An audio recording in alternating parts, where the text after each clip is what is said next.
Hello everybody, so first things first, you'll have to excuse the fact that I'm going to be obviously reading from a script for this video.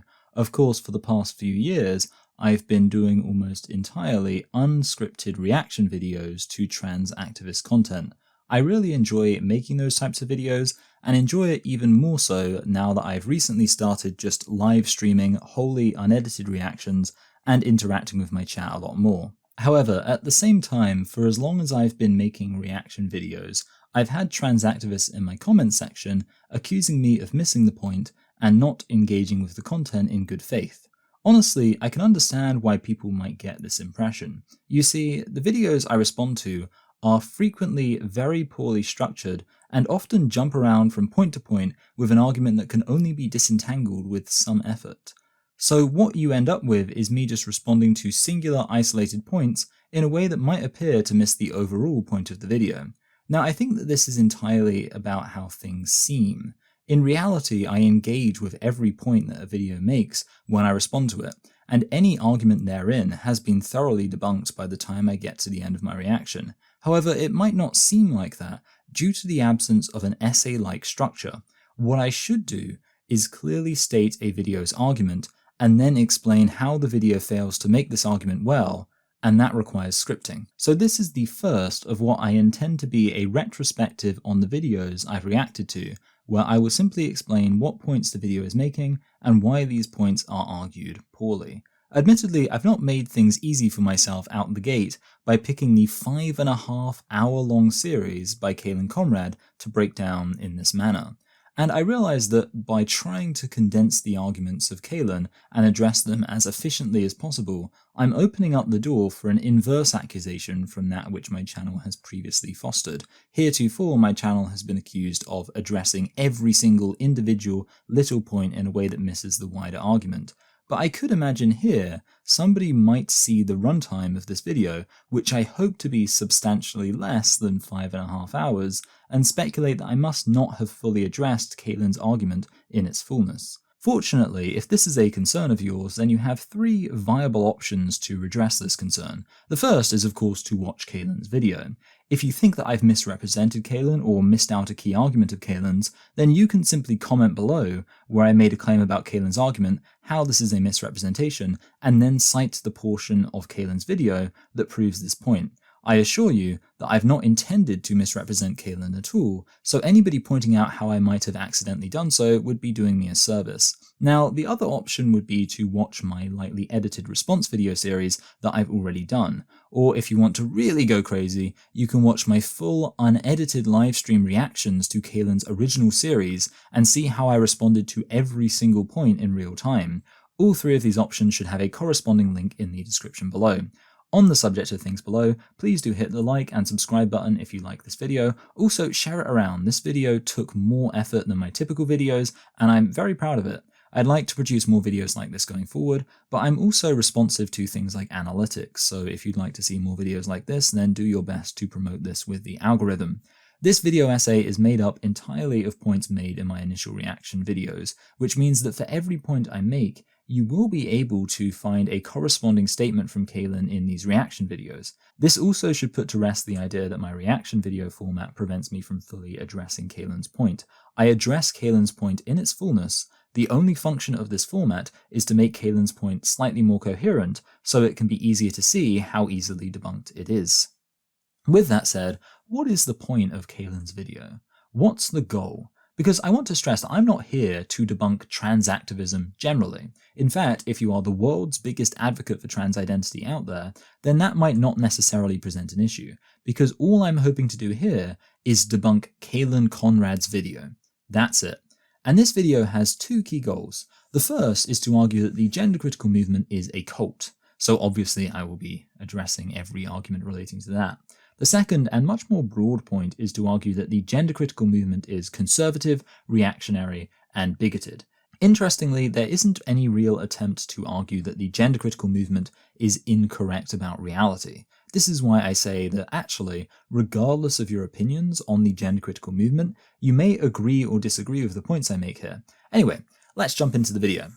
I've already said that my intention is to treat this response like an essay, And anybody who has written an essay is probably aware that there are two things you must do up front. The first is to clearly state the point of the essay and its key objectives, which we've already addressed. The second is to define terms. The issue for the question of whether the gender critical movement is a cult is that Caelan Conrad never offers up a comprehensive definition of what it means to be a cult. Specifically, Caelan never delineates between a cult and simply any movement built around a belief. This creates an issue because the accusation of being a cult becomes sort of meaningless if there is no clear explanation of what makes something a cult. So what I'm going to do now is go through some of the claims that Caelan makes to evidence the idea that the gender critical movement is a cult. However, for full disclosure, I want to make it clear that Caelan very rarely explicitly says, this is true about the gender critical movement, therefore the gender critical movement is a cult. Caelan's video is a bit too sloppy for that. Instead, you get a random smattering of observations about the gender critical movement accompanied with the suggestion that this is something we also see in cults. I'll give some examples. Pretty early on, Caelan declares that a big part of a cult is recruitment. One of the staples of a cult movement is recruitment, like Scientology's free personality test. They gotta get you in the door. Before explaining how the gender critical movement recruits people.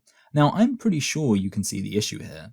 Almost every single movement has some interest in recruiting people. It's generally how movements achieve their goals. Basically, every political movement recruits people, a lot of religious groups do. Heck, even some pretty unimportant stuff can still motivate people to want to change their minds and join a particular movement or group. So you can see the issue, that the gender critical movement recruits people is not really a point at all when considering that nearly all movements recruit people. So in what way does Caelan clearly distinguish the recruitment tactics of cults from the recruitment tactics of any other movement? Well, that's the thing. There isn't any such distinction offered up. Caelan points to the idea of peaking, people changing their view about trans identity and trans activism to be more critical, and compares it to the red pill.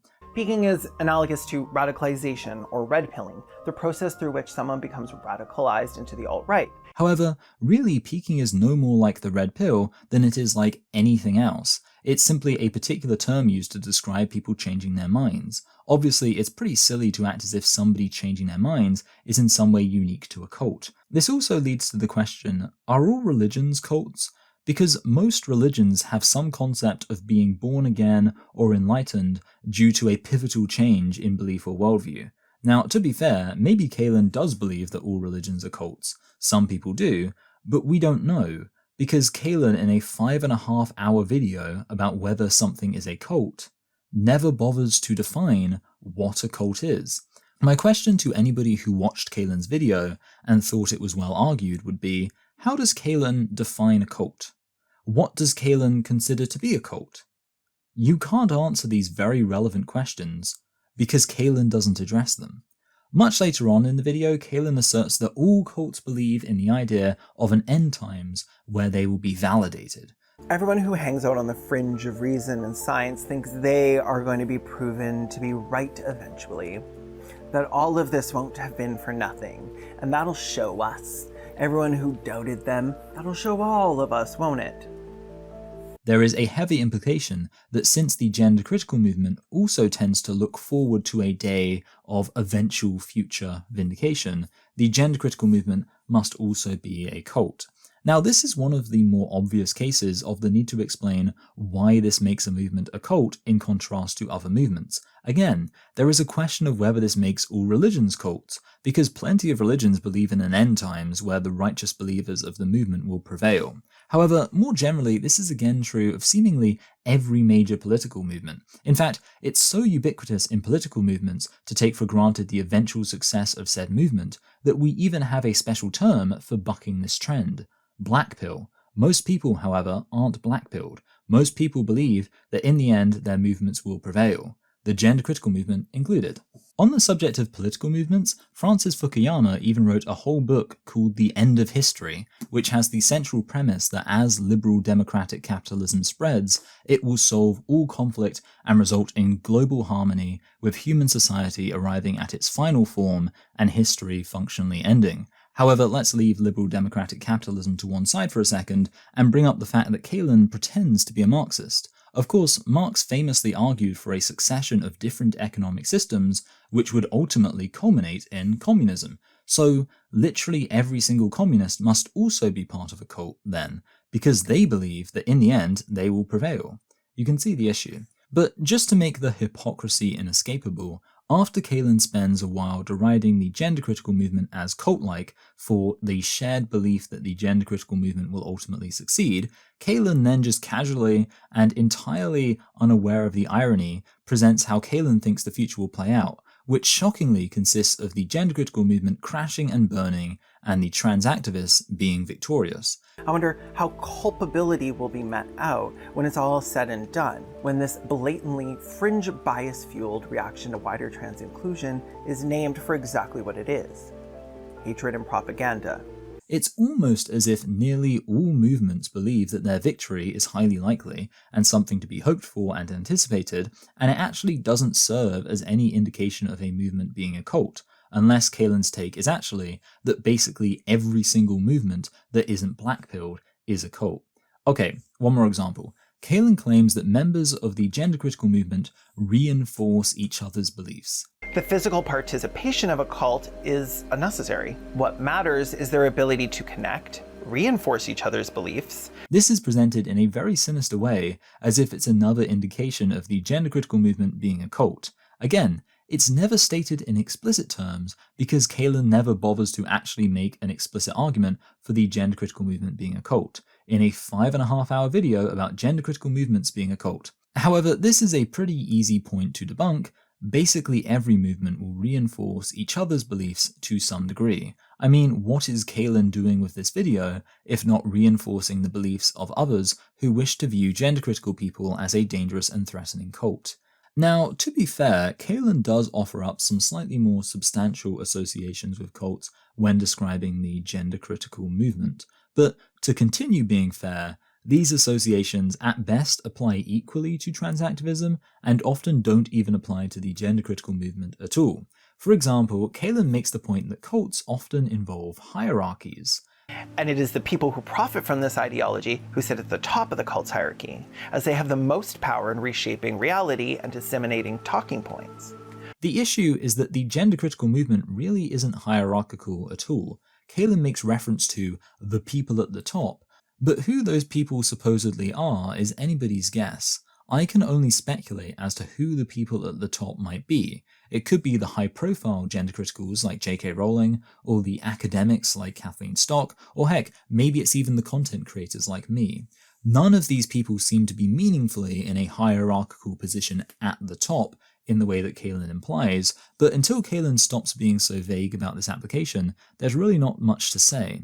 Caelan also goes further and suggests that it's the people at the top who make the money off the gender-critical movement. There is a frequent implication that the gender-critical movement is a financial grift. This is bizarre for a few reasons. Firstly, again, because it's not clear who is even at the top. Secondly, because it's not clear how the gender-critical movement is a financial grift. The examples given are the presence of articles, podcasts, and books written from a gender-critical perspective and sold for profit. Articles with outrageous anti-trans headlines and lots of ads, podcasts, books, they're all created by someone. However, say it with me now, this is true of every movement. Every movement has supplementary material written by people who expect some kind of fair compensation for their work. Check out my Patreon, by the way. And with this in mind, we have to consider the other issue, that it sort of seems like the gender-critical movement is a less viable path to profit. What are the largest gender-critical channels on YouTube? Graham Linehan has just shy of 15k, Mr. Mena also has around the same sub count, and Megan Murphy, who by the way doesn't even talk that much about gender-critical issues anymore, has just over 20k. Meanwhile, Caelan Conrad has both of these channels beat with almost 30,000 subs. And Caelan Conrad is not the most successful trans activist channel. The most successful trans activist channels release a few videos a year, have huge crews who they pay to do a lot of the work, and pocket six-figure salaries at the end of it all. Even the most successful gender-critical commentators don't appear to be making better money than they could be making by just working a regular job. I'd love to do YouTube full-time, but even that would only be possible if I lived very frugally to account for the fact that I could be earning a higher salary doing almost anything else. Another claim made about cults is that they have wacky beliefs. It's pretty much common knowledge at this point that most cults believe some wacky ass shit like that. But this again should lead to the question, what wacky beliefs does the gender-critical movement have? To be fair, Caelan does at a later point explore some of the strange fringe beliefs that can exist within the gender-critical movement, just as there can be strange fringe beliefs within any movement. But Caelan never even attempts to argue that these beliefs are representative of the wider gender-critical movement. As far as beliefs held to by the majority of the gender-critical movement are concerned, they don't seem to be particularly wacky. Basically, just that gender is a harmful social construct, and as such should not be the primary referent for whether we refer to somebody as a man or woman. I'm not really sure what's supposed to be wacky about that. Another example of something that is just hilariously wrong is that Caelan has this whole section on thought-terminating cliches, and the whole thing builds up to the revelation that gender-critical people use the thought-terminating cliche, trust your gut. This was one of the funniest moments in my initial live reaction, just because of how shocked I was, given that I've literally never heard any gender-critical person use this phrase. And for the gender-critical cult, their thought-terminating cliche is no different. Trust your gut. More. Who the hell says that? I can't even say where Caelan could have got the impression that this is a popular refrain in the gender-critical movement from, but I assure you that it just isn't a thing that gender-critical people say. Indeed, it's far more similar to what trans activists appear to be saying, when they claim that people fundamentally know who they are, and can thus ignore anybody offering up challenges to the validity of their identity. That sounds a lot more like trusting your gut to me. Alright, so be prepared because this is sort of one of Caelan's better points. I mean, it isn't a good point, but it's just slightly better. Caelan points out that cults will often fearmonger about their opposition and use this fear to control people. This is a good point insofar as there undeniably are a lot of stories shared in gender-critical spaces about trans-identified people being threats to women. There are a few issues though. One of the most obvious ones being that gender-critical beliefs exist independent of this fearmongering. I can't be fairly accused of fearmongering, and yet advocating for the gender-critical movement is basically all I do. Indeed, conceptually, being disgusted or afraid of trans-identified people doesn't really make much sense. Trans identity is literally just a spurious claim about reality. That's it. However, the bigger issue of this criticism is that it applies equally to trans activism. More specifically, it applies to Caelan Conrad's own video. If you actually watch Caelan's video, you'll see constant references to how awful and evil and broken gender-critical people are. Caelan claims that hatred is what motivates us. That hate is their motivation. It gives them a purpose in life. It's pretty clear that Caelan is building up gender-critical people as these ceaselessly evil, inhuman monsters in order to recruit people to the trans activist cause. The hypocrisy is really hard to miss, and it gets even more obvious when Caelan expands on this by suggesting that gender-critical people seek to reduce exposure of others to trans individuals and their talking points. They really just don't even understand what trans people are arguing for, because they get their information filtered through people who obfuscate and outright lie to them. The irony barely needs to be pointed out in the context of me doing a live reaction to the full video on my channel where I spend huge amounts of time exposing my viewers to trans activist content. If a tendency to view others as simply ideological rivals rather than fully formed humans is an issue in this debate, then it's an issue found in the attitudes of trans activists. How many trans activists have actually made an active effort to understand gender-critical people as people rather than as evil villains? Not many, and certainly not Caelan. Indeed, Caelan accuses gender criticals of hand-waving away the question of why anybody could possibly disagree with them. Of course, doctors and psychologists would say that being trans isn't a mental illness. They're being controlled by the trans lobby. And with this one statement, they can effectively rule out any and all information that contradicts their conspiracies. But that's not true. I've made an entire video on the question of why might otherwise intelligent people affirm trans identity, so it's clearly something I think about. Caelan also attacks one particular Facebook group for censoring critical information. However, this is really quite legitimate.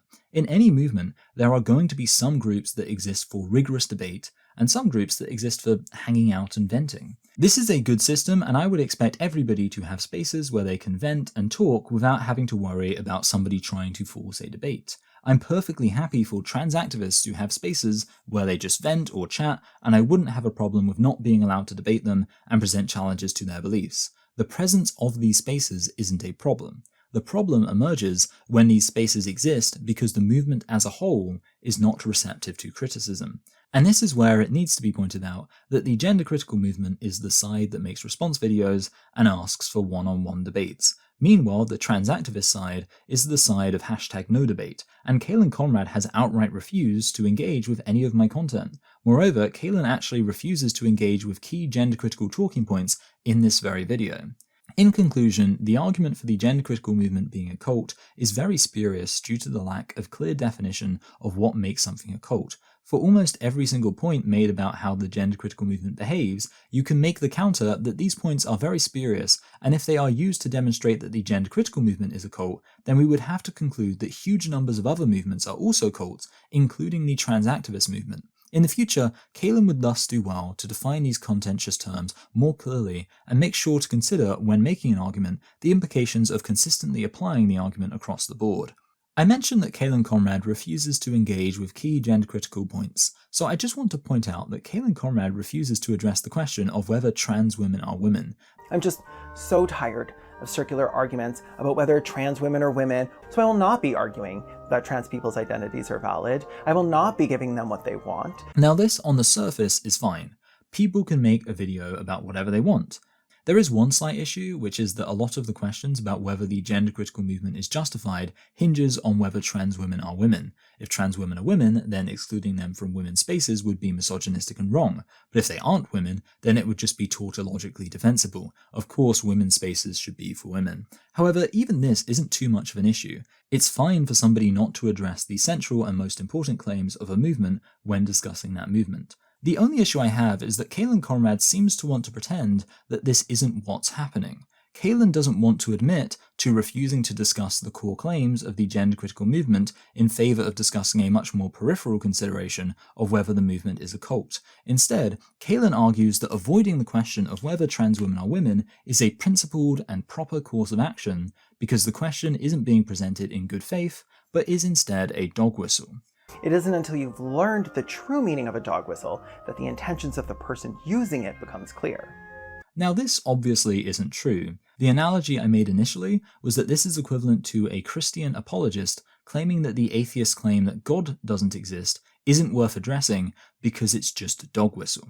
It's not a dog whistle, it's kind of the most important and definitional claim of the movement. The gender critical movement is all about whether or not gender should be the primary referent for whether somebody is a man or woman. Since the basis of the validity of trans identity is gender identity, gender critical feminism would definitionally reject such a claim. The question of whether trans women are women is almost the entirety of what determines whether you are gender critical, in the same way that the question of whether God exists is the entirety of what determines whether you are an atheist. A dog whistle is usually when ambiguous or poetic language is used to make unpopular claims, while knowing that those who secretly believe such claims will read past the ambiguous language and understand the deeper meaning. So if I talked about the global financial elite using their control of the media and politics to influence the West's geopolitics to serve the interests of said elite, then I haven't said anything explicitly anti-Semitic, but I know that what I'm saying will appeal to anti-Semites, who I might want the votes of. The classic example of a dog whistle in UK politics was when Nick Griffin of the British National Party said he was just concerned about people respecting British culture and values, but then was later caught in a leaked video saying that he was simply saying this as a way at hinting towards his real beliefs that, quote, every last one must go, with reference to anybody who isn't white British. The point is, there's the flowery, nice sounding language, and then there's the darker belief.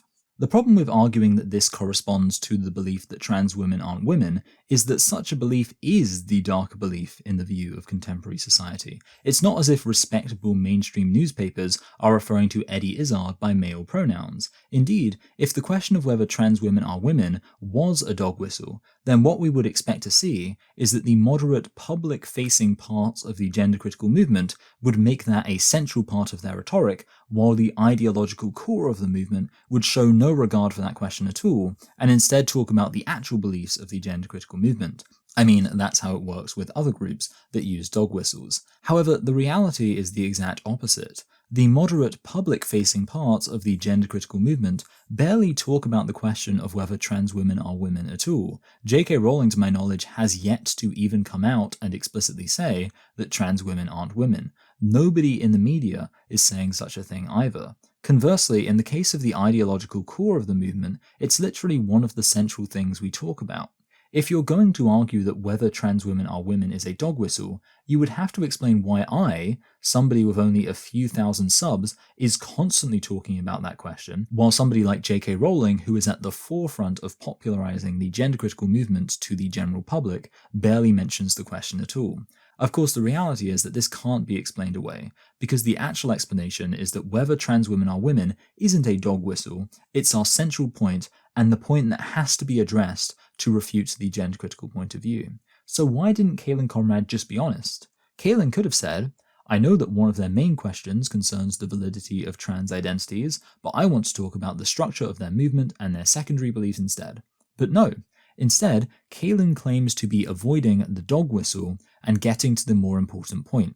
This is transparently false and doesn't reflect well on Caelan's integrity, especially when Caelan then goes further and claims that the real question is whether gender-critical people have the authority to be talking about this issue. The real question, which isn't are trans people valid, but are gender-critical anti-trans activists qualified and unbiased enough to speak on issues of trans rights and identities? What are their motivations and preconceived biases? Now, I don't know you, but I'd like to think that if you're the kind of person who watches videos like these, then you probably have some rudimentary academic knowledge of logical fallacies. So I hope you can already see where I'm going here. Arguing that whether somebody is an authority is more important than whether the claims they're making are actually true is the definition of the appeal to authority fallacy. I don't usually like to just name drop fallacies and leave it at that, but in this case, I think it's the only appropriate way to respond. This is such a textbook fallacy that it could literally be included in a textbook for a Logic 101 course as an example of an appeal to authority fallacy. So in conclusion, Caelan refuses to address one of the central questions of the gender-critical movement, which is whether trans women are women. This is fine, but Caelan then falsely claims that this question is actually a dog whistle in order to claim that in fact this question isn't important. Caelan then goes on to make a basic logical fallacy by claiming that the authority of gender-critical people to talk about the topic is more important than the arguments we're making for our position. Something that trans activists love to do is to expose the fact that gender-critical people are secretly much worse behind the scenes. This is honestly a clever, if a bit manipulative, strategy. By presenting the idea that gender-critical people are hiding something, it introduces the idea that whatever a gender-critical person said, what they actually believe must be worse. It's a great way for trans activists to guarantee that people don't engage with gender-critical people's thoughts in good faith. This is also why trans activists are obsessed with the idea of going mask off. Again, it's a good strategy. A lot of people are never going to watch this video because they have been told that I must just have my mask up all the time. The funny thing is that their obsession with proving that gender criticals are insincere often results in them making very ridiculous mask-off claims. One such example is when Caelan claims that a gender critical went mask-off by talking about opposition to gender conversion therapy laws. When asked why, the response was a bit of a mask-off moment. In the US, most counselors are required to affirm. To do anything else is prohibited under conversion therapy laws. Meanwhile, in a little land called reality, opposing gender conversion therapy laws has been one of the central focuses of the gender critical movement. We don't believe that it should be illegal for people to seek therapeutic care that won't necessarily affirm their gender identity. Biological affirming therapy should be an option for everybody in our view, and we're not ashamed of that. We don't want to live in a world where therapists helping people with their mental health issues might be arrested simply because they suggested that perhaps their trans identity isn't an accurate expression of who they really are. On this note, Caelan suggests that gender criticals must obviously be wrong because they fall foul of some conversion therapy laws. Why would that be? Would it be because what you're all doing to your children constitutes conversion therapy and is abuse? I don't really know what to say to this. It's as if Caelan is entirely unaware of the fact that laws can be wrong. People helping asylum seekers aren't wrong just because they fall foul of immigration laws, and people helping those with discomfort about their own bodies aren't wrong just because they fall foul of conversion therapy laws. The implications of Caelan's beliefs about the authority of the law in determining morality are pretty troubling. Anyway, so with this said, the trans activist obsession with gender criticals going mask off led Caelan to try to discover the secret place where gender criticals go to express all of our evil beliefs that we hold deep down. And this led Caelan Conrad to a Facebook group. It was a Facebook group that was in fact created entirely to accommodate Caelan Conrad. More on that in a little while if that confuses you. This Facebook group had 127 members. It's a group that lets anybody in, including people with obvious fake names like Carol Marinara. Of course, many gender-critical women use fake names to avoid losing their jobs or getting harassed in real life. Now, I must say for your safety that you pause the video and finish drinking any water and eating any food currently in your mouth, because this next point is so funny that it presents a serious choking hazard. Caelan Conrad refers to this random Facebook group with 127 members as the inner circle. Anyway, I was just so glad that I didn't have to say anything extremely ugly to get into the inner circle. Yes, that's right. The inner circle. Now, this whole thing would be a little less laughable if Conrad had simply said that this video was specifically about these random Facebook groups, rather than the gender-critical movement as a whole. As things stand, the central premise of this whole undercover operation, that a random Facebook group provides a meaningful insight into the gender-critical movement as a whole, has this whole video pretty much dead on arrival. Speaking of representation, I assume we're all clear on what a sampling error is. Facebook skews disproportionately boomer, and thus disproportionately conservative. I haven't used Facebook in years, whereas my mum and aunties use Facebook all the time. Caelan Conrad's entire argument seems to rely on the fact that the gender-critical movement is made up almost entirely of middle-aged mums, because those are the types of people who use Facebook.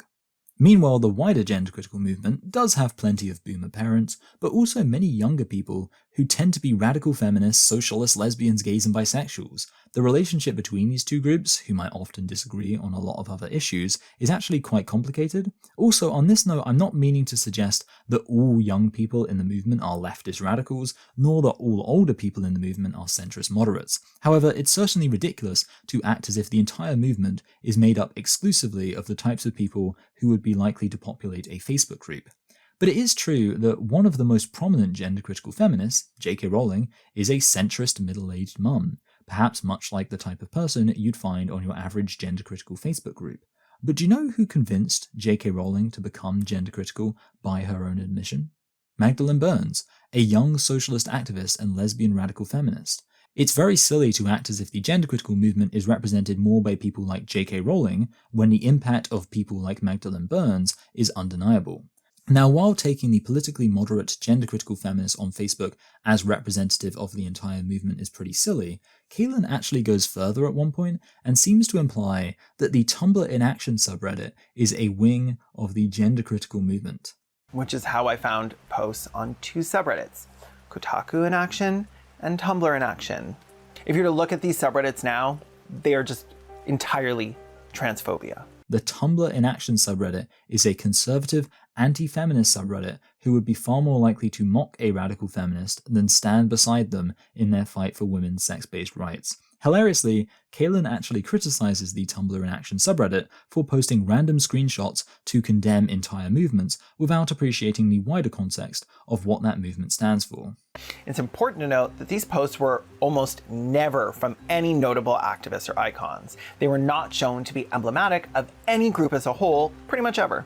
It is only through the corroboration of other similarly obscure posts reaching in-group notoriety in the subreddit that any appearance of credence is lent to their theories.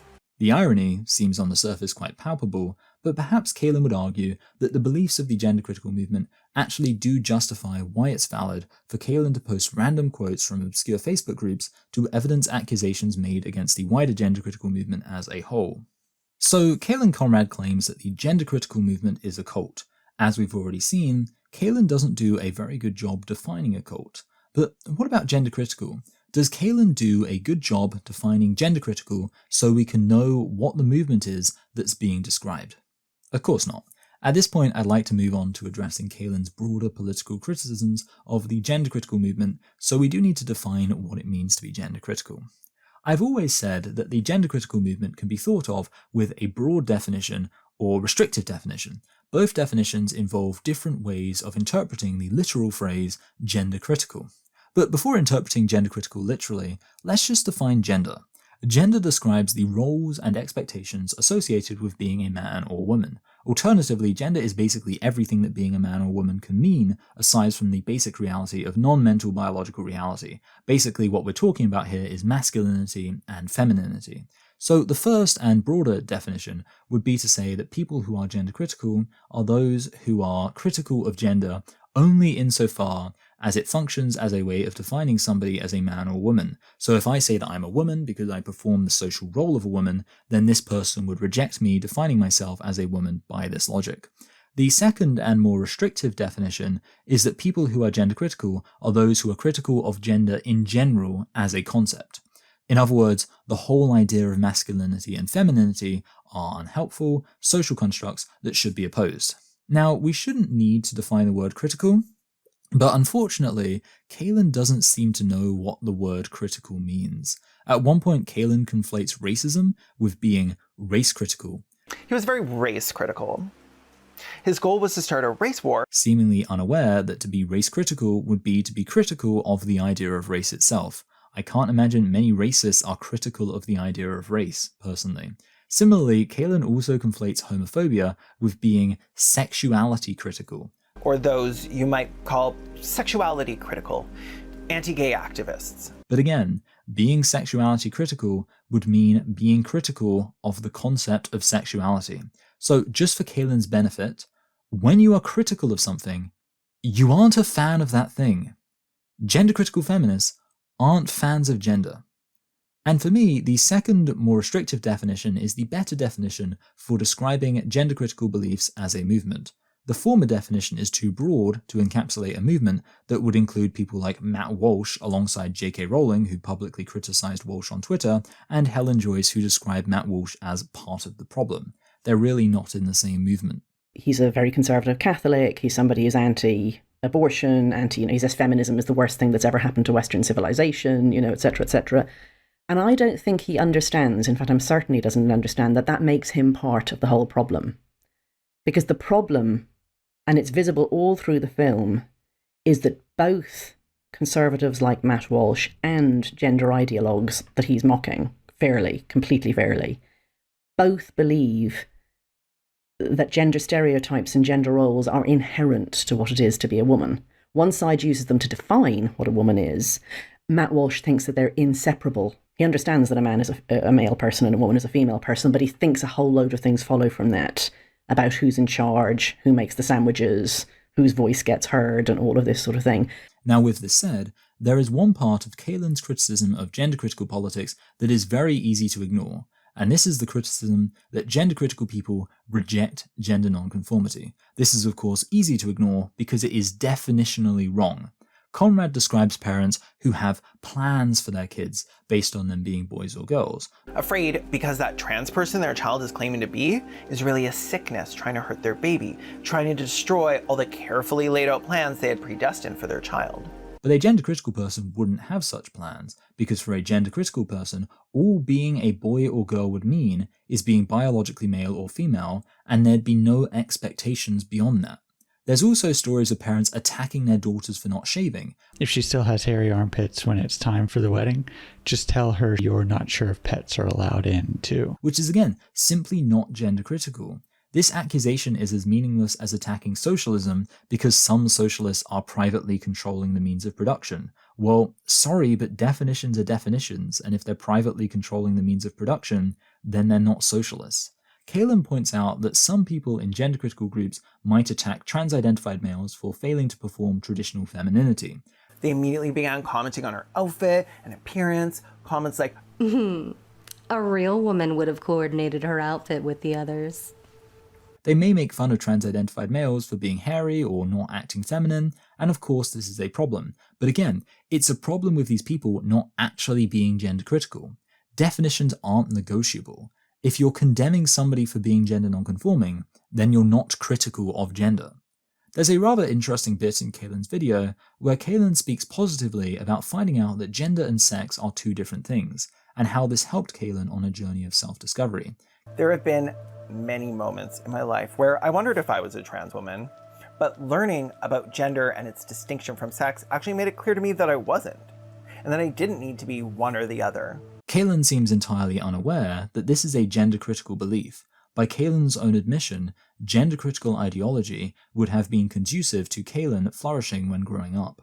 I'm not going to claim that there aren't gender-critical people who falter in their convictions and still have gendered expectations sometimes, but the gender-critical movement is about criticizing gender, and that simply means no gendered expectations. So this criticism of the gender-critical movement for imposing gendered expectations simply doesn't get off the ground. Now, in the case of homophobia, there is a similar issue.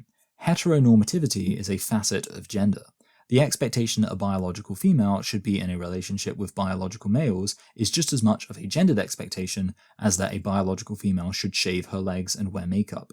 If you are critical of gender, you cannot be homophobic while being consistent. Any homophobia displayed by a gender-critical person is therefore simply ideological inconsistency. It's not a surprise, therefore, that all of the meaningful homophobia evidenced via screenshots in Caelan's video is from random people who are not representative of the gender-critical movement in any sense. The same is also true of the comments imposing gendered expectations. All any of this is proving is that within quite a large movement, there are some people who don't perfectly act out the principles of said movement. Now, Caelan also makes a series of claims about the wider gender-critical movement, but none of them are substantiated. Caelan claims that gender criticals often align themselves with anti-gay activists. Propagated by the anti-gay activists they often align themselves with.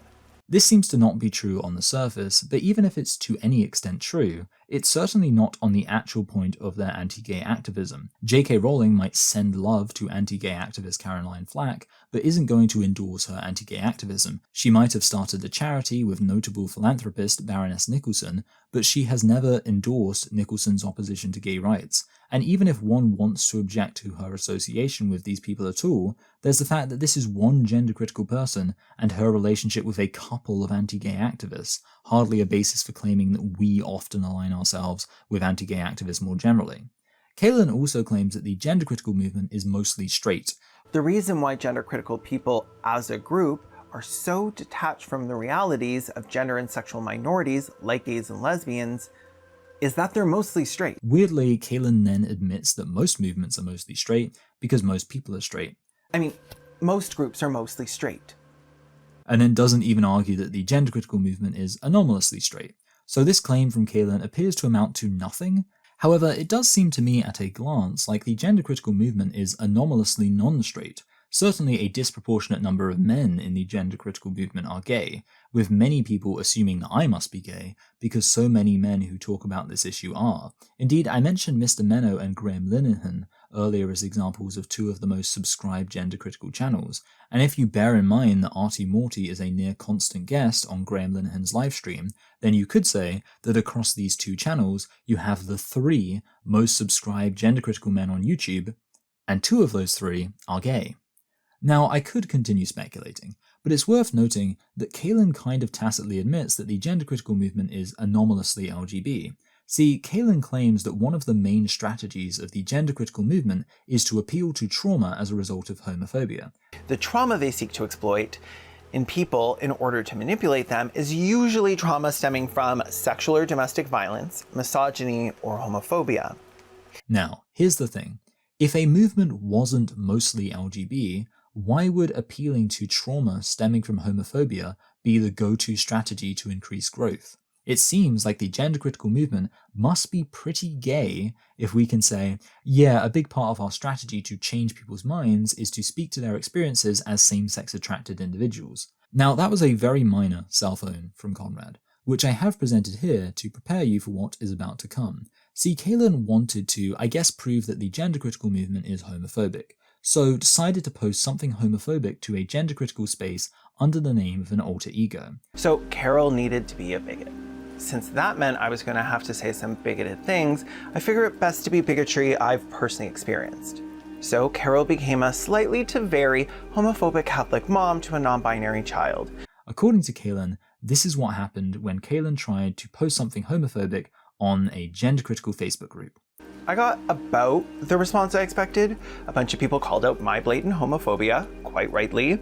Some people agreed that I should be allowed to maintain my homophobia if it's religious, although those comments were fewer and farther between.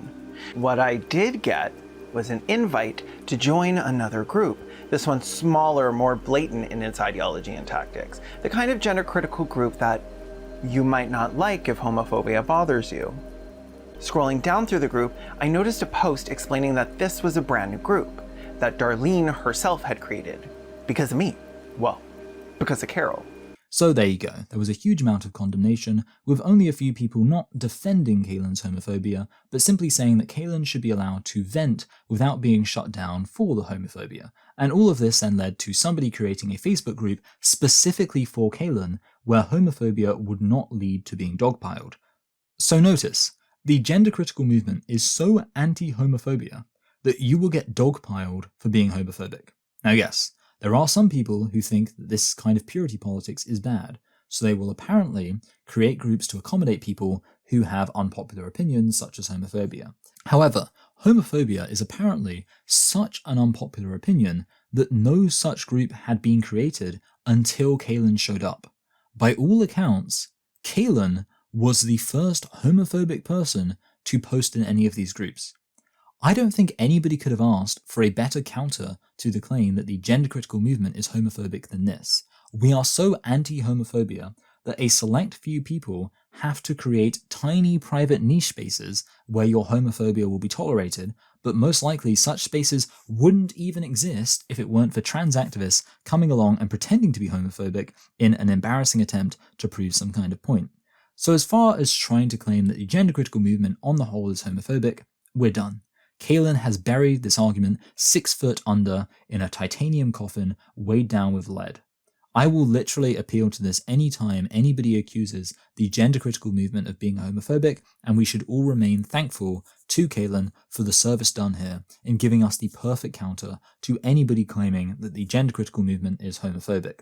But I suppose it's worth briefly considering whether there are any other pieces of evidence given that might somewhat save the situation for Caelan.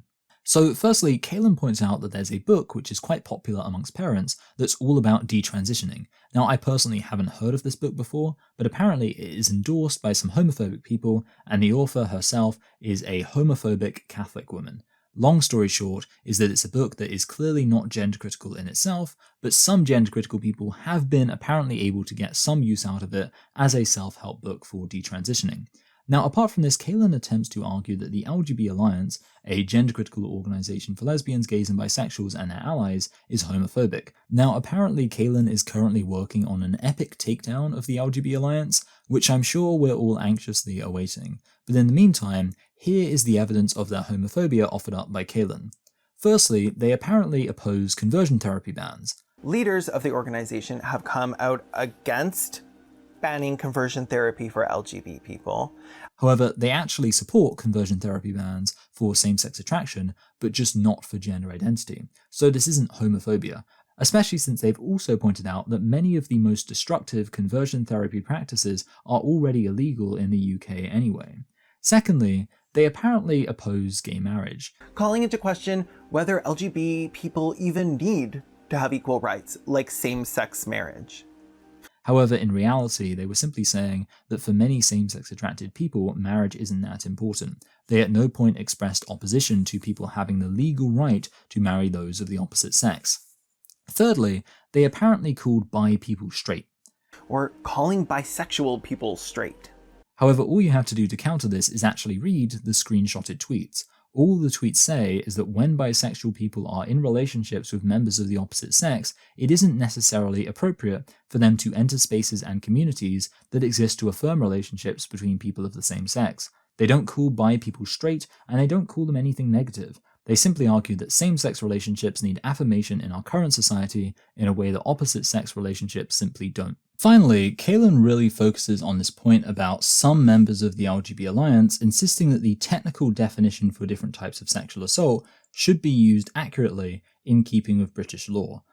In response to a lesbian discussing being raped by her female partner, LGBT Alliance's response was to say publicly that if she was raped, it wasn't by a woman, because rape requires a penis. So either it wasn't rape or it wasn't a woman who raped her. So right now in the UK, legally, sexual assault is only classified as the R word, that I don't want to say to avoid YouTube's wrath, if it involves penetration with male genitalia. Now, of course, sexual assault of any kind is still mostly illegal, and UK laws are increasingly advancing to reflect the full reality of how consent can be violated within intimate relationships. However, right now, it is technically true that it is not the R word unless there is penetration with male genitalia involved. Now, interestingly, Caelan actually offers up no explanation as to why this insistence on the technically legally accurate use of words is such a massive harmful problem. I think I do a better job opposing the LGBT Alliance in my response video than Caelan does in the original video. But the point is that even my criticism is not that substantial because ultimately it is just semantics. Like I say, sexual assault is still sexual assault regardless of who is committing against who. The only thing that changes is the word. And I think to most people concerned about fighting against real harm done to lesbians, gays and bisexuals, the fact that some people might uphold the legally correct British definition of the R word isn't that big of a deal. Caelan also attempts to argue that the gender-critical movement is in fact misogynistic. Firstly, Caelan points out that many gender-critical feminists were joking about the Taliban's rise to power by pointing out, at least they know what a woman is. The Taliban know what a woman is, can't identify out of that. They posted en masse as if bragging that they've got the Taliban on their side.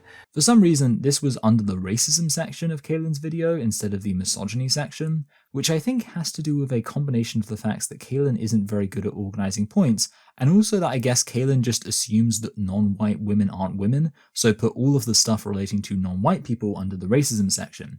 In reality, of course, the essence of this criticism is one of misogyny. Basically, it's misogynistic of the gender-critical movement to tacitly approve of how the Taliban defines who is a woman. But it's actually a pretty bad criticism. The analogy I made in my initial response is to imagine if I, as a man attracted to biological females, decided to start calling myself a trans gay. This would probably annoy a lot of gay men, and it would especially annoy gay men when a homophobic government takes over a country and starts discriminating against actual gay men, rather than trans gay men who are in fact just heterosexuals who identify as gay. Such gay men might point out that the actions of homophobic governments show who is really gay by who is a victim of their homophobia.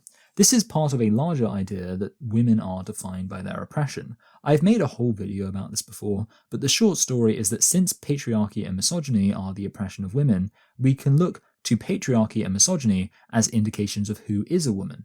However, the gender-critical position has always been that woman is an adult human female. It's not as if the Taliban saying a male is a woman would cause him to become one. Rather, when gender-critical feminists talk about women's oppression, they are doing so to help make clear why it's offensive for biological males to claim to be women when they haven't experienced the oppression that women experience. What's very strange is that in the middle of all this, Caelan Conrad suddenly decides to criticize gender-critical feminism because the gender-critical conception of womanhood is discontinuous with white colonial society. The gender-critical ideology relies on boiling down the terms women and men to dictionary definitions and biology, despite settler colonial society never really having operated that way.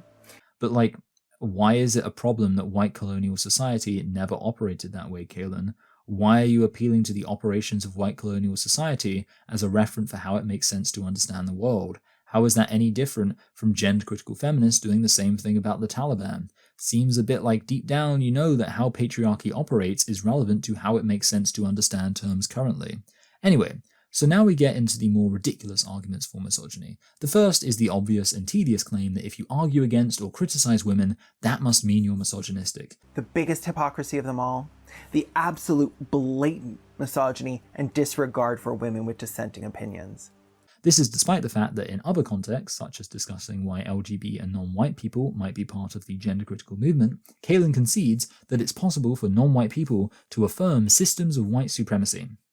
There are women who fight against women's rights, there are closeted gays who become anti-gay leaders, and there are indeed people of color who uphold white supremacy through their ideological beliefs.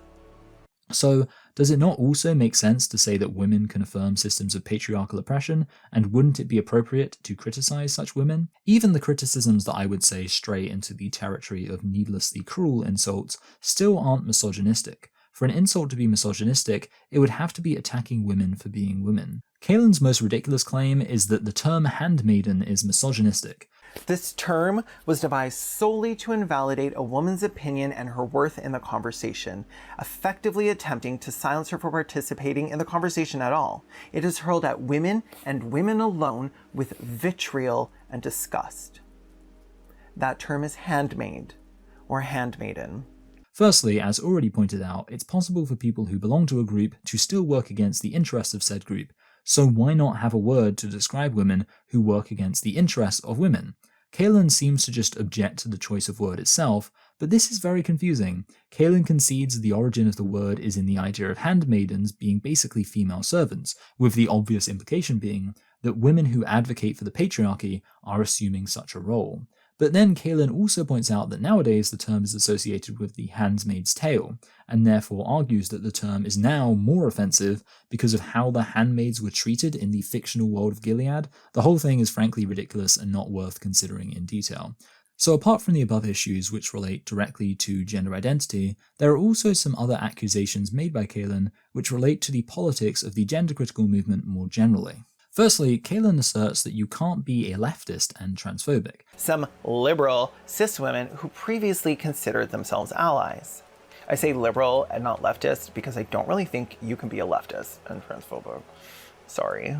And from context, it's clear that transphobic should be taken as meaning gender critical. This is just an absolutely absurd take.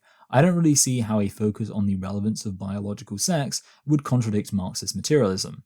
Of course, in reality, the distinction between being leftist and liberal is mostly an economic distinction rather than one defined by social issues. Also, in places like the UK, our more left-wing parties like the Workers' Party, the Social Democratic Party, and the Communist Party of Great Britain are all critical of trans identity, while our liberal parties like Labour and, the Liberals aren't.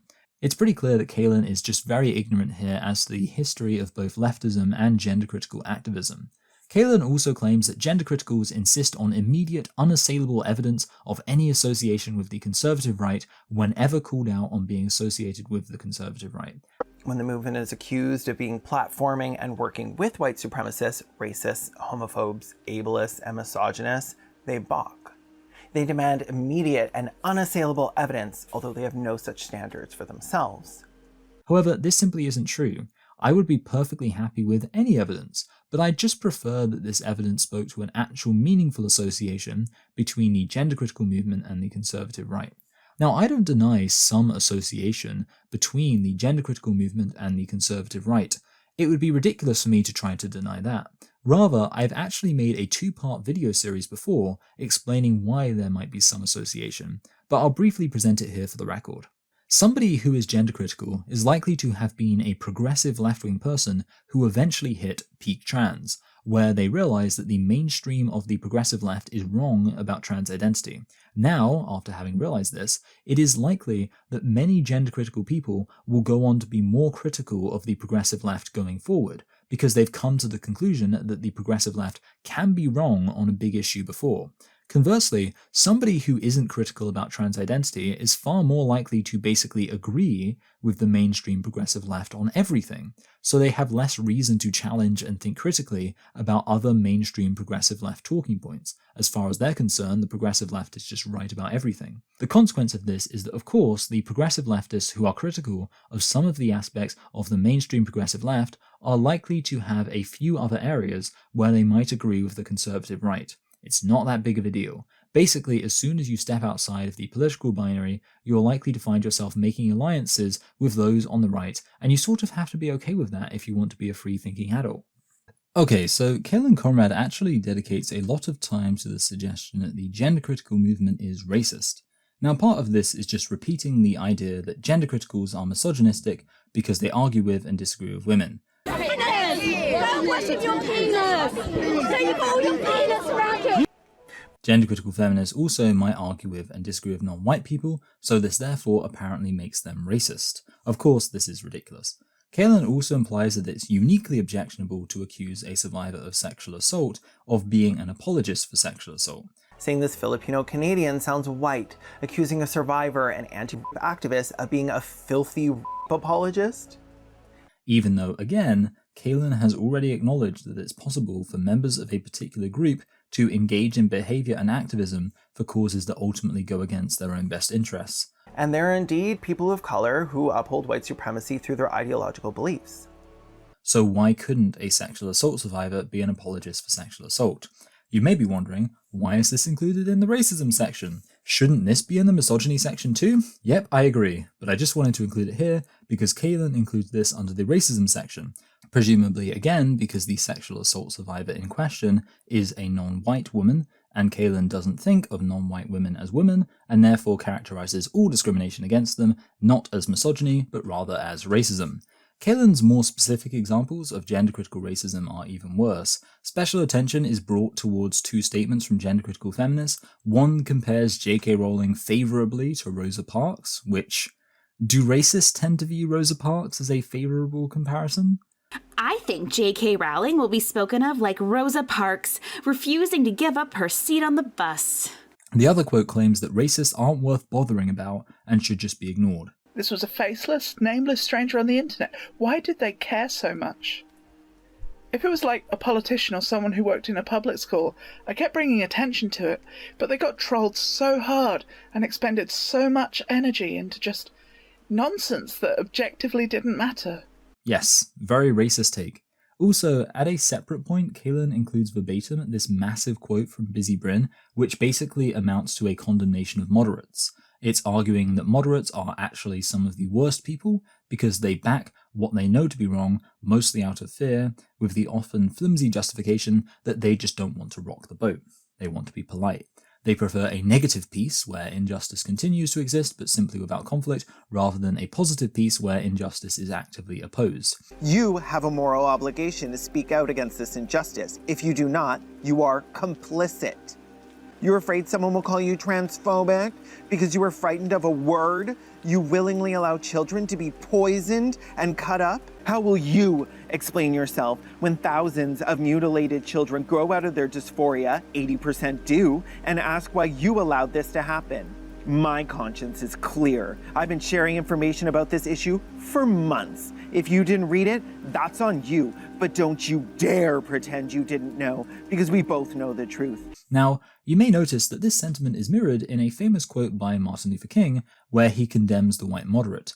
MLK, just like Busy Bryn, points out that in a way, the worst thing you can be is somebody who is against evil, but supports it anyway out of passivity. Now, despite these two sentiments being functionally identical, Caelan presents Busy's statement as being unreasonable, aggressive, and extremist. So it seems that Caelan not only thinks that positively comparing somebody to Rosa Parks is racist, but also, by all accounts, would have decried MLK as an unreasonable, aggressive extremist.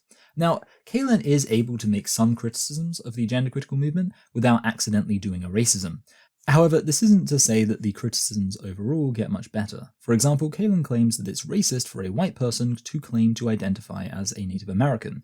I told a female Native American trans rights activist that I identified as Native American and she almost lost her shit. Demanded proof. I told her I didn't need any. Without even addressing the obvious parallel of it being sexist for a man to claim to identify as a woman. I know trans activists are generally terrified of the trans-racial comparison because they don't have anything close to an adequate response to the comparison, but with that in mind, it just seems a bit weird to clumsily declare that identifying as a member of a demographic that you are in fact not a member of is a form of bigotry. Also, cast your mind back to earlier, when Caelan refused to address the question of whether trans women are women and treated it as an irrelevant sideshow. But based on the logic accepted by Caelan here, it would seem that if trans women aren't women, then the entire trans movement is bigoted, so that doesn't really seem like an irrelevant sideshow to me.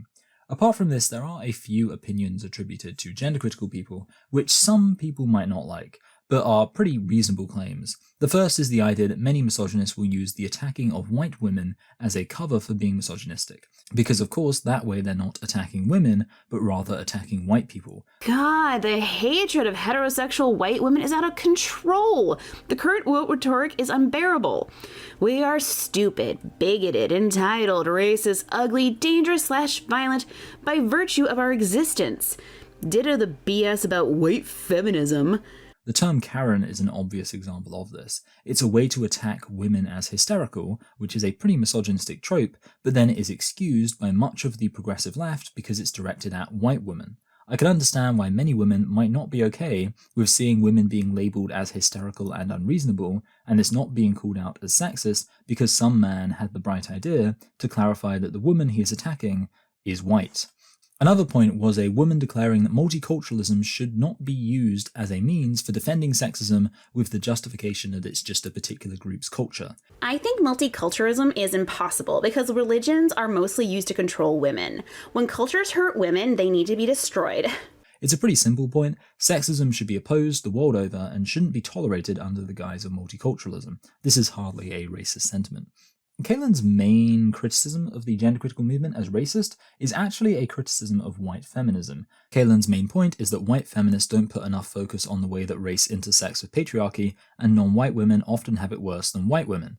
A basic premise of gender-critical ideology is that women are a class in and of themselves, that every woman belongs to, and that class shares the same or similar experiences, enough so that any woman can claim to share the oppression of women. White women, black women, disabled women, gay women, they are all mistreated as women first, and everything else is salt in the wounds. It's unclear whether Caelan is trying to claim that gender-critical feminists don't acknowledge race as a relevant factor at all, or just that gender-critical feminists think race is less relevant of a factor than sex. The issue for Caelan is that neither position works very well. The first assertion is just ridiculous. I can't imagine any gender-critical feminist claiming that racial discrimination doesn't intersect with patriarchy at all. Indeed, Caelan actually presents a quote from a gender-critical person who specifically mentions how white Western women are less oppressed by patriarchy than non-white women. How do we rescue our sub-Saharan/African sisters from the tyranny of the patriarchy and FGM?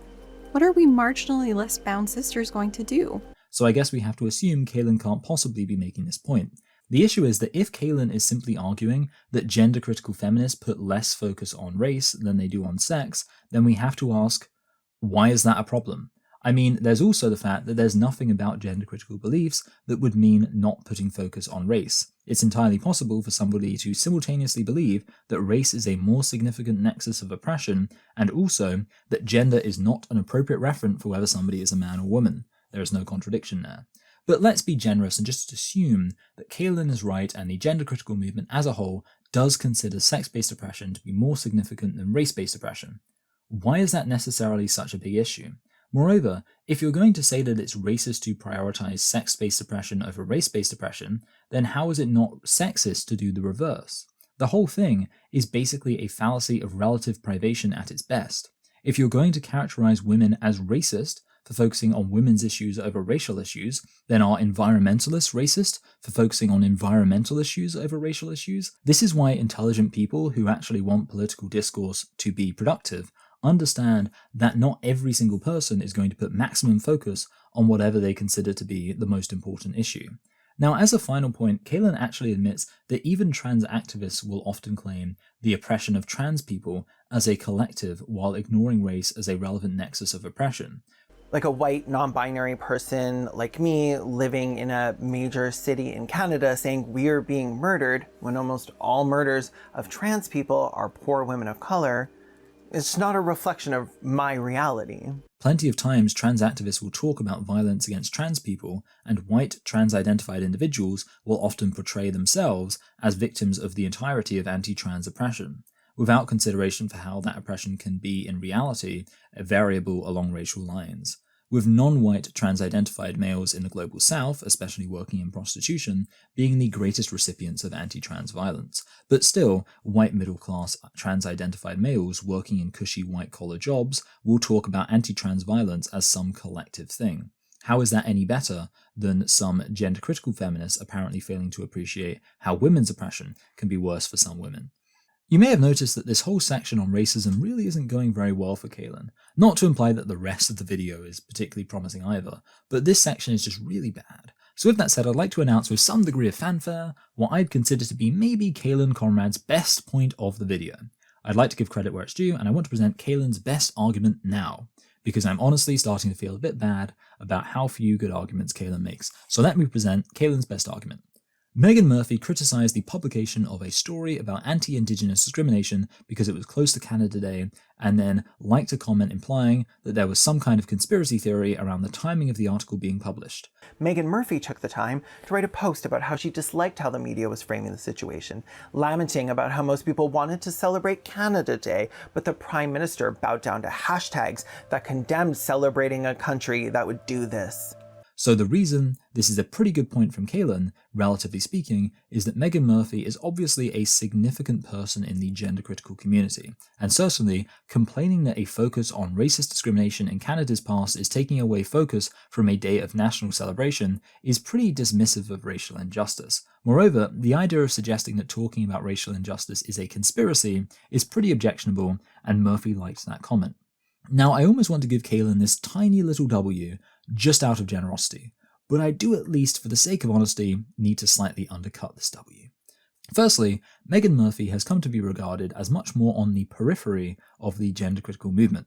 I mean, for example, I've actually made a critical response video to a Megan Murphy video, and I can't say that about any other gender-critical content creators. The reason why Megan Murphy is somewhat unpopular is firstly because she courts a much more right-wing audience and engages with a lot more right-wing thinkers, and moreover, she often fails to use this as a platform to proliferate radical feminist ideas, suggesting that maybe she isn't that enthusiastic about radical feminism. Rubble of Empires, for example, uploaded a video making fun of Megan Murphy for talking about inane nonsense with Joe Rogan, rather than actually advocating for anything remotely close to gender-critical radical feminism. But even ignoring all of that, there's still the fact that this is one isolated comment from one individual person, which is maybe a fraction of the way towards arguing that the gender-critical movement as a whole is racist, but it's not close. It's also worth noting that wanting to celebrate one's own country isn't an illegitimate goal in itself, and therefore the idea of being frustrated that in the immediate lead up to a day of celebrating one's country, at that exact moment some negative news gets leaked, I can understand somebody not liking the timing of that. And while the comment claiming that the whole thing is a conspiracy seems pretty ridiculous, Megan Murphy didn't actually pen that comment herself. You've probably noticed that I've avoided calling this racist, because I don't think you can call this isolated incident racist. At best, you could say that it's potentially indicative of some racist tendencies. So there you go, Caelan. A very measured W for you. Overall, though, I do actually want to state my agreement with Caelan's central point. Oppression is intersectional, and we can say that women are an oppressed group under patriarchy, but that doesn't mean that an individual woman is always oppressed in a given social context. For example, a straight woman advocating against same-sex marriage clearly has systemic power over lesbians and gays. A capitalist woman making huge amounts of profit from exploited workers clearly has power over them. And yes, a white woman finding herself being believed by the police while a black woman isn't clearly has some sort of privilege. Whatever demographic somebody belongs to, oppression is complex and variable with context. I would, however, like to take issue with Caelan's sources. Particularly, I want to present this quote from Ruby Hamad's White Tears, Brown Scars, a book which Caelan calls... It is a brilliantly argued, well-sourced book that leaves nothing up to interpretation. I'd like to present this quote from the book. White women can oscillate between their gender and their race, between being the oppressed and the oppressor. Women of colour are never permitted to exist outside of these constraints. We are both women and people of colour, and we are always seen and treated as such. Now, I'd just like to clarify something. When I said earlier that oppression is complicated and whether somebody is the oppressed or the oppressor varies with context, did you agree with that? Especially if you're a TRA, I want you to think, did you agree with that? It's pretty clear to me that this is the point that Caelan is trying to make. It also seems clear that this is the point that Hamad is trying to make. The claim is that white women act as if they are never the oppressor or the beneficiary of systemic injustice, and this is bad. Now, I really hope you can already see the issue. I hope that it's immediately obvious to you why this quote is so egregiously stupid. But just in case it isn't, I'll spell it out.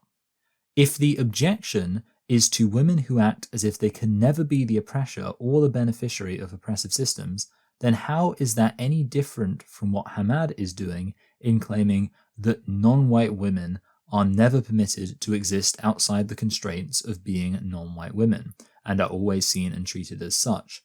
Does a straight conservative black woman who is denying the validity of same-sex relationships not have power over lesbians, gays, and bisexuals as a straight person?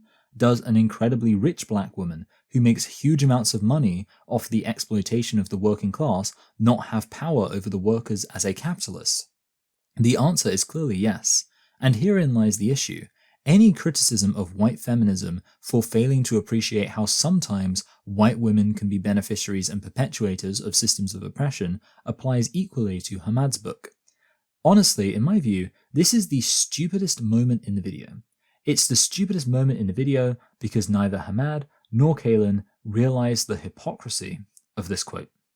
But my contempt is stronger for Caelan, because Caelan specifically chose this quote to include. Caelan didn't think about what the quote was actually saying and how hypocritical it is as a criticism in light of Caelan's criticisms of white feminism. And to me, this suggests that Caelan doesn't actually internalize and think deeply about the words of non-white women. Caelan just presents them as empty tokens of allyship. Look, here's my quote from a non-white woman. Look at how not racist I am. But if any effort had been made to think about what the woman in question was saying, Caelan should have realized that all the criticisms of gender-critical feminism made here apply equally to Hamad. Caelan also presents this quote from Juani K. Trask, which appears to imply that the patriarchy doesn't exist. Struggle with our men occurs laterally, across and within our movement. It does not occur vertically between white women and indigenous women on one side and white men and native men on the opposing side. It says that the struggle against men is not a vertical top-down struggle with men at the top, but rather laterally. It's possible that Caelan has just missed out some context to make this sound like a supposed feminist denying the existence of patriarchy as a hierarchical system that places men above women. I wouldn't be surprised if Caelan had done this, because we've already established that Caelan's a big fan of performative allyship that doesn't actually involve considering what the words of non-white women are actually saying. There is certainly some additional context that could make this quote more defensible, but therefore my main criticism is of Caelan for how this quote is presented, because the plain reading of this quote would be that patriarchy doesn't exist, and that's not a very feminist sentiment. Only that the image gender-critical activists paint of white women and women of color, both being property of men, is not an accurate picture. Next, there's a section on ableism, which warrants some focus. Caelan does make some criticisms relating to autism, but they're honestly pretty minor, and I want to focus on the big issue. Caelan points out that Megan Murphy uses the R slur. This is non-stop Tropic Thunder full stuff. SOS.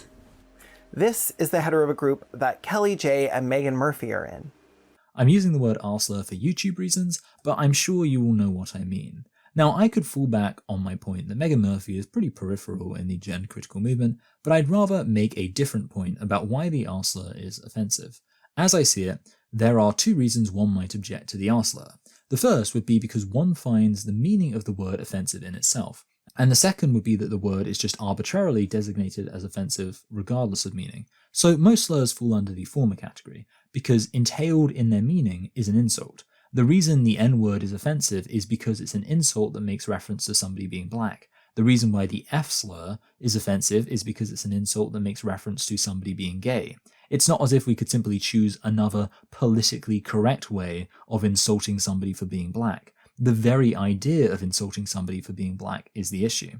Now, there are some people who believe that this is why the R-slur is offensive. It's an insult that makes reference to somebody lacking intelligence. If you call somebody the R-slur, you're saying, you lack intelligence, and that is bad and worthy of being insulted. Much like how if you call someone the N-word, you're saying, you are black, and that is bad and worthy of being insulted.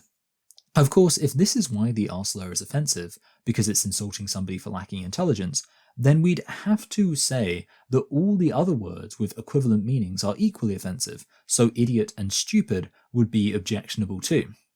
And there are some people who are actually consistent about this. There are some spaces which regard the use of the words stupid and idiot as being ableist language. I know because I've fallen foul of these rules a few times, but does Caelan appear to use this rule? No. Because those stupid boys should be smart enough not to punt that germ-covered shit at me. Stupid boys. Side note, that part of the video is taken from a story about Caelan intentionally scoring own goals. She reminds me of me in gym class, standing by on my own net, and every time they kick the ball to me, kicking it in. Which feels like it might have been an attitude that Caelan has internalized and continues to act upon to this day. Anyway, if Caelan is willing to use the word stupid as an insult, then it's clear that Caelan doesn't think that it's intrinsically wrong to insult somebody for lacking intelligence. Therefore, Caelan must be operating under the second basis for objecting to the word, which is that we've arbitrarily decided the word is offensive. This is actually the explicit justification that Caelan gives for the word being wrong. Slurs we knew weren't okay in the 1900s in its banner.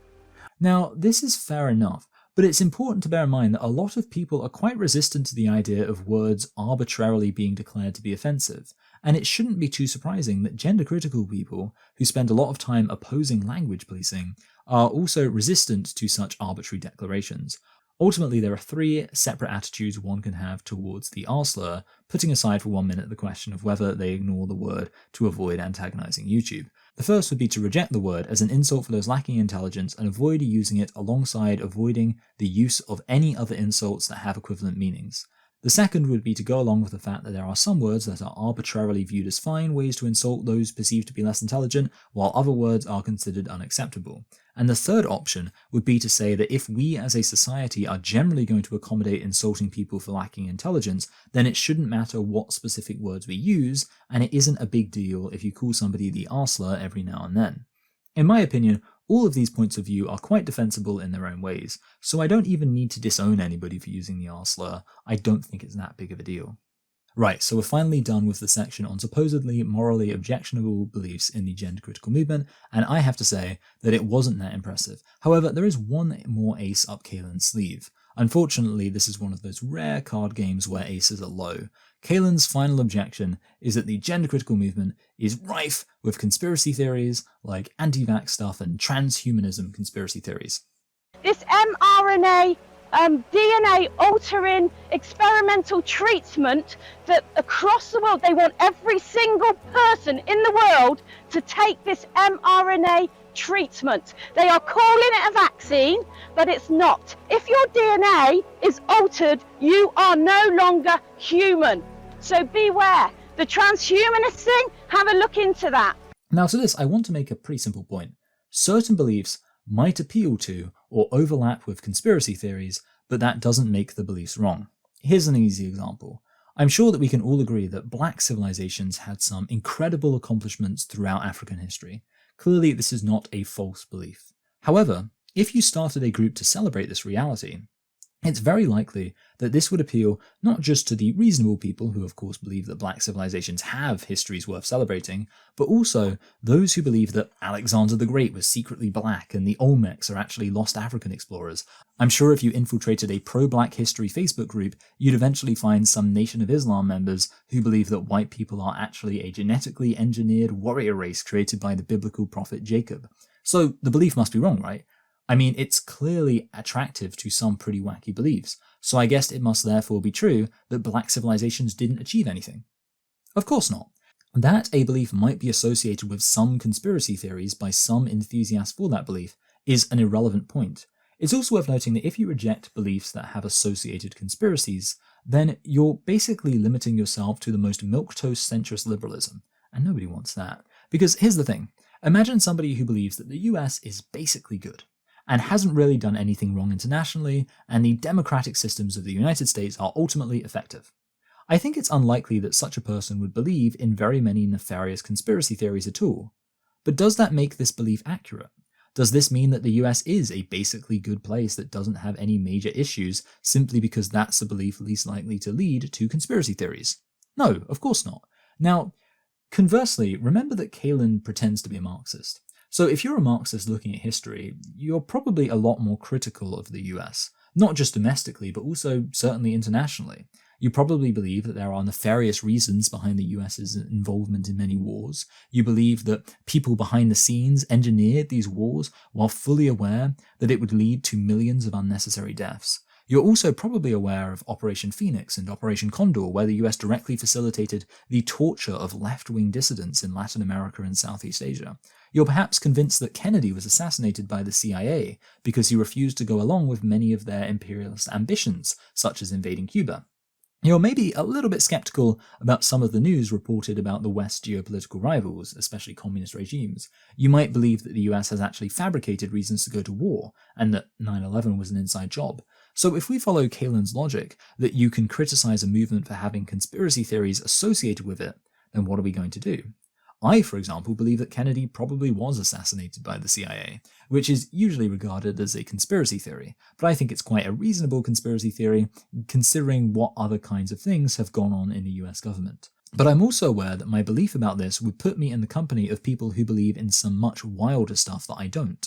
But so what? The basic conclusion here is that I'm a big boy, and I can believe whatever I think is reasonable to believe. So let's apply this to the gender critical movement. The gender critical movement clearly believes that things are wrong. Gender is a huge part of societal organization right now, and gender criticals are critical of that. It's not surprising that from this, many gender criticals are also critical of capitalism and the medical industrial complex, and it's not surprising from this that there would be some crossover with all sorts of different conspiracy theories. I am very critical of some aspects of the establishment right now. I'm anti-capitalist, anti-monarchy, anti-Western imperialism. I'm sure that if I started a political movement and started doing rallies for that movement, that I would have beliefs that are attractive to those who believe conspiracies. So what? Again, we come back to the helpful rule. I'm a big boy and I can believe whatever I think is reasonable to believe. I don't need to freak out about the fact that I might overlap with some other people who believe stuff I don't believe. But again, if the idea of overlapping with conspiracy theorists much at all is totally unconscionable to you, then that's fine. But at that point, you certainly can't continue to pretend to be a Marxist, because Marx would have had a lot of criticisms of current society that would overlap with the concerns of conspiracy theorists. Nope, instead you'll just have to be the naive, trusting, centrist liberal moderate. Have fun with that.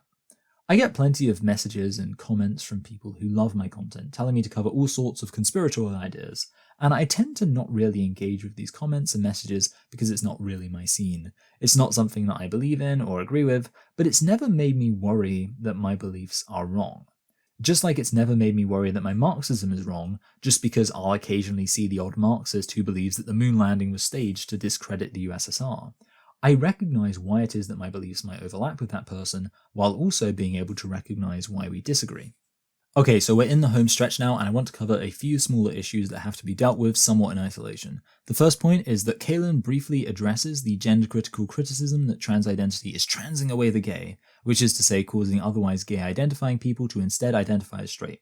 Now, the reality of this is undeniable. In Iran, transition is the only way to be legally homosexual, and in many traditional societies, for example, certain Bantu cultures, have the tradition of being boy wives, which is basically a third gender that allows for a passive male to be in a relationship with a man without the relationship being considered gay. Trans identity thus allows deeply homophobic societies to accommodate homosexuality while pretending it is something else. Now, to this, Caelan has two objections, and we'll start with the silliest objection, which is that this isn't true because sometimes people who previously identified as straight will identify as trans and non-straight. The claim that affirming trans kid is transing gay kids into straight kids requires that the trans youth was homosexual prior to transition. But plenty of trans youth also become homosexual by transitioning. An obvious example would be straight men identifying as trans lesbians. Obviously, this is ridiculous because nobody was claiming that all instances of trans identity are examples of transing away the gay. The other point isn't much better, but essentially Caelan argues that it's unreasonable to imagine that people transition due to internalized homophobia because sometimes biological males might live happily and comfortably as gay men for a long period of time, but then identify as trans at a later point. She knew that Tommy transitioning just did not align with the worldview of gender-critical ideology. This makes no sense. A man who was comfortable enough with his homosexuality to get married to a man suddenly thinks he's trans. I think his friends convinced him he's trans. Caelan suggests that if trans identity was really caused by internalized homophobia, then this wouldn't explain why people might comfortably identify as gay for a substantial period of time. So how do they parse that for an openly queer, married, non-binary person when you have no evidence showing shame and mounds of evidence showing pride? This is pretty easy to respond to. Internalized discrimination can have delayed effects. The fact that a transition might occur later in somebody's life doesn't contradict the fact that it could have been motivated by homophobia. It might just be a delayed reaction to it. So overall, Caelan's objection to the idea that trans identity is caused by internalized homophobia and societal pressure not to be gay isn't very good. Regarding the topic of toilets, Caelan makes two different points. Firstly, Caelan shows footage of Posey Parker claiming that many men as possible should use the women's toilets, with the implication being that this shows some kind of gender-critical hypocrisy. I'm talking about you dads who maybe carry, maybe you don't. Maybe you consider yourself a protector of women. Maybe you're that sort of man. But it's about time that you started using women's toilets and saying that you identify as a woman if stopped. And there's going to be no excuses. And you either care about the women and girls in your life or you don't. But you are going to start inserting yourselves into spaces that are specifically for women and girls. Maybe you're going to do it when you go to your kids' school and that you're going to go and use the toilet and ask where the girls' toilets are. Of course, in reality, it's clear that Parker is actually advocating for something called accelerationism. Accelerationism, for those who don't know, is basically a political strategy where you intentionally make things worse in order to make people realize how bad the problem is, so they seek to overturn the system. It's definitely a controversial political strategy, but it's not hypocritical. The whole point of it is to expose the problems with the system. And honestly, Posey might well be right. I imagine if a bunch of big burly bearded men did enter women's toilets and claim to identify as women, then people might start to realize that self-identity policy in restricting access to toilets doesn't really make much sense. It's a good way to prove a point. It's a bit like the praxis version of the argument by contradiction.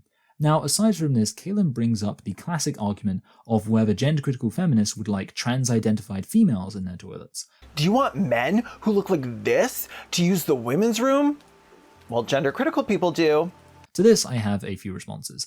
Firstly, either system will allow people who look masculine to use women's toilets. Self-ID will allow males who look masculine to simply identify as women, while sex segregation will allow females who look masculine to use women's toilets since they are female. However, at least in the gender-critical method of operation, the people allowed to use the toilets would be biologically female, even if they didn't look like it.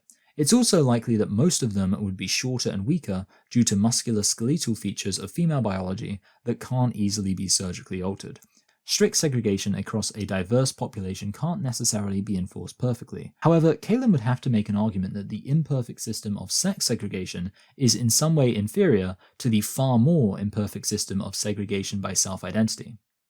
Now finally, we're just going to wrap up with some general points about gender identity. Caelan claims that you would need to know somebody personally and intimately in order to argue that their trans identity is wrong. The level of certainty these people feel about their knowledge of a child they've never met. However, this simply isn't true if you believe, as gender-critical people do, that trans identity is an inherently nonsense concept. I don't need to know somebody personally to know they didn't run faster than the speed of light, because I believe with good reason that it's impossible to break the light speed barrier. I don't need to know a biological male well in order to reject that biological male's claim of being a woman, because I believe with good reason that it's impossible for a biological male to be a woman. Finally, Caelan triumphantly declares that trans-identified males don't take off their womanhood. Who do not take off their womanhood at the end of the night the way someone can take off a dress, a wig, or lipstick.